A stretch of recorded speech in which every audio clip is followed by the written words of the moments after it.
came from the sea. Nighttime dances, colored bills. Hop! Guys, good morning. Last night, malakas yung hangin, so it was dusty. And then afternoon, malakas yung ulan.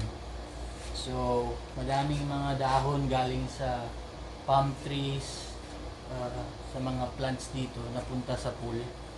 And then, after nyan, kailangan mo i-shock yung pool para mamatay yung mga bacteria at kung ano-ano pang mga nakatira dyan. So, first, ang ginagawa namin is lagay ng muriatic acid.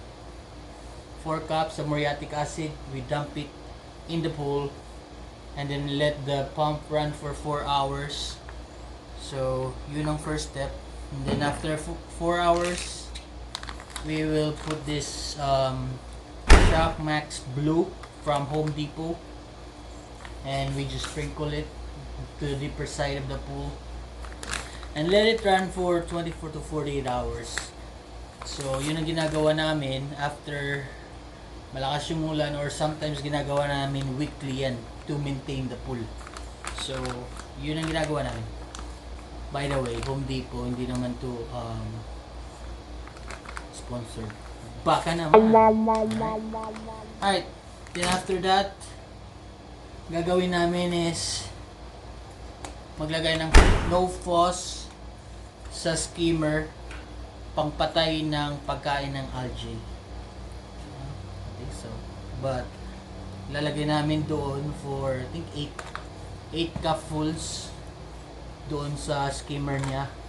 Let it run another 48 hours just so nagsisirculate yung tubig. So those are part of pool maintenance. Hindi na kami nag-hire ng pool guy na maggawa niyan. Kami na lang gumagawa ever since it was last year. So kami na nag-maintain ng pool to make sure that it's well maintained and clean. So yep, nakasave din kami ng $100 a month.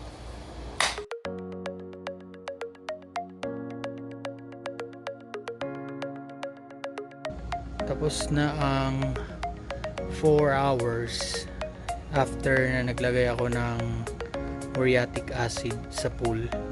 And now, napansin ko na mahina yung takbo ng vacuum.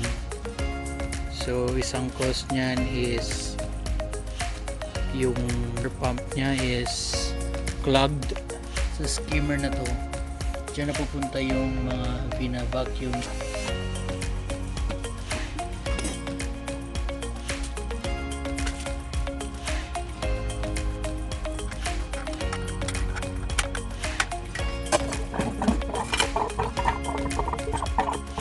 Ang nangyari is stuck yung mga galing yan pine trees, yung mga daon ng pine trees na yan napupunta dito, bumabagsak sa pool, nababacuum siya, nakakalusot sa skimmer, and then nakakapunta dito.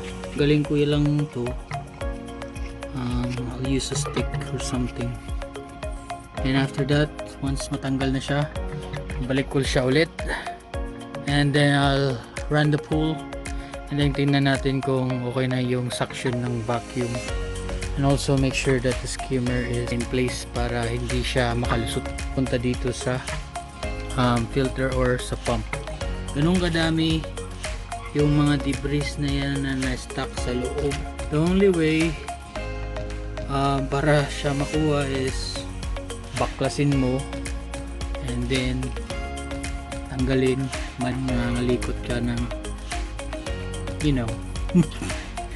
and then once matanggal na yan, balik lang in place, and then I'll run the pool na guys.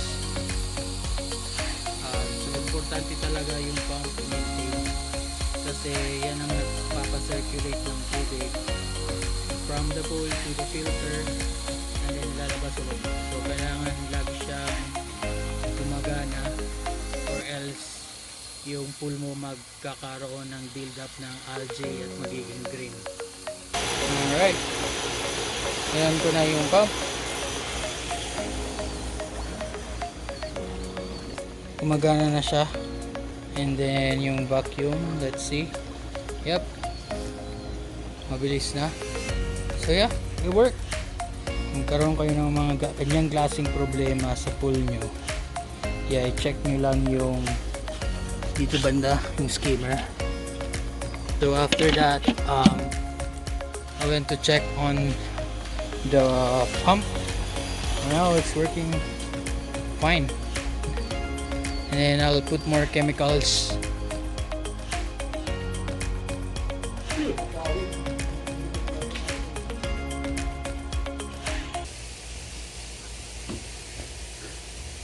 So, si Fernando